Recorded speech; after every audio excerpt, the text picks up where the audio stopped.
211 strike রেটে মাত্র 17 বলে 36 রানের বিধ্বংসী ইনিংস খেললেন তাসকিন আহমেদের এক সতীর্থ। নোয়াখালী এক্সপ্রেসের দুই সদস্য জনসন চার্লস এবং কুশল মেন্ডিজও করেন দারুণ ব্যাটিং।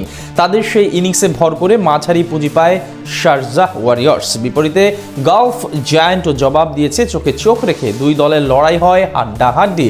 সেখান থেকে ম্যাচের ফলাফল নিয়ে বাকিটা জেনে নেব রিপোর্ট। প্রথম দুই ম্যাচের দুটিতেই পরাজয়। আইএল টি-20 লিগের শুরুটা একদমই ভালো হয়নি তাসকিন আহমেদের শারজাহ ওয়ারিয়র্সের। অন্যদিকে টেবিলের 2-এ থাকা গলফ জায়ান্ট 3 ম্যাচের মধ্যে জিতেছে 2টি।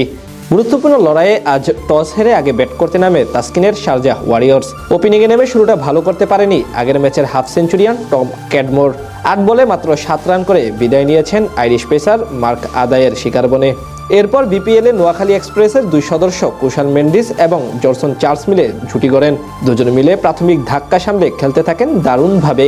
পাওয়ার প্লেতে তাসকিনদের শারজাহ ওয়ারিয়র্সের স্কোরবোর্ডে জমা পড়ে 1 উইকেটে 48 রান। অষ্টম ওভারে গলফ জায়ান্টের হয়ে ব্রেক থ্রো এনে দেন আফজাল খান। তার বলে লগনে লিয়াম ডসনের হাতে ক্যাচ দিয়ে সাজঘরে ফিরে যান 15 বলে 23 রান করা কুশল মেন্ডিস। সঙ্গী হারানোর খানিক পরে একই বোলারের বলে আউট হন ক্যারিবীয় ওপেনার জনসন চার্লস। ফলে আবারও বিপাকে পড়ে যায় শারজাহ। সেখান থেকে ধীরে সুস্থে ব্যাট করতে থাকেন শুভম রানজানে। তিনি খেলেন 21 বলে মাত্র 17 রানের ধীরগতির ইনিংস। তার সাথে অবশ্য টিম ডেভিড চালিয়ে খেলে 2 বাউন্ডারির সাহায্যে এনে দেন 14 বলে 19 রান।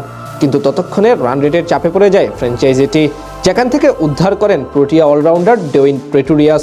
ক্রিজে এসে ঝড় তোলেন গলফ জায়ান্ট বোলারদের বিপক্ষে। লোয়ার অর্ডারে নেমে 2টি ছক্কা ও 2টি চারের সাহায্যে তার সাজানো মাত্র 17 বলে 36 রানের ইনিংসে ভর করে 157 রানের পুঁজি পায় তাসকিনদের দল। বল হাতে 3 উইকেট নেন আয়ান আফজাল খান। জবাব দিতে নেমে দারুণ শুরু করে গলফ জায়ান্টের 2 ওপেনার রহমানুল্লাহ গুরবাস এবং অধিনায়ক জেমস বিনস। 2 প্রান্ত থেকে সমান তালে আগ্রাসী মেজাজে ব্যাট চালাতে থাকেন তারা। তৃতীয় ওভারে টিম সাউদির 6 বলে আনে 17 রান। প্রথম 3 ওভারে তাদের স্কোরবোর্ডে জমা পড়ে 40 রান। ধীরে ধীরে আরও বেশি বিধ্বংসী রূপ ধারণ করেন গুরবাজ। পাওয়ার প্লেতে গলফ জায়ান্ট তোলে বিনা উইকেটে 73 রান, যেখানে গুরবাজ একাই আনেন মাত্র 14 বলে 30 রান। অষ্টম ওভারে এসে প্রথম উইকেটের দেখা পায় তাসকিনদের শারজাহ ওয়ারিয়র্স। সেখানে সিকান্দার রাজার ফুল লেন্থের অফ স্টাম্পের বাইরের ডেলিভারি অ্যাক্রস বেটে খেলতে গিয়ে ওয়াসিম আকরামের হাতে ক্যাচ দেন 28 বলে 35 রান করা অধিনায়ক জেমস বিনস। তবে এক প্রান্ত থেকে তাণ্ডব অব্যাহত রাখেন গুরবাজ। মঈন আলীকে সঙ্গে নিয়ে নতুন করে জুটি করেন ডানহাতি এই ওপেনার, যার সুবাদে ধীরে ধীরে ম্যাচ থেকে ছিটকে যায় শারজাহ ওয়ারিয়র্স।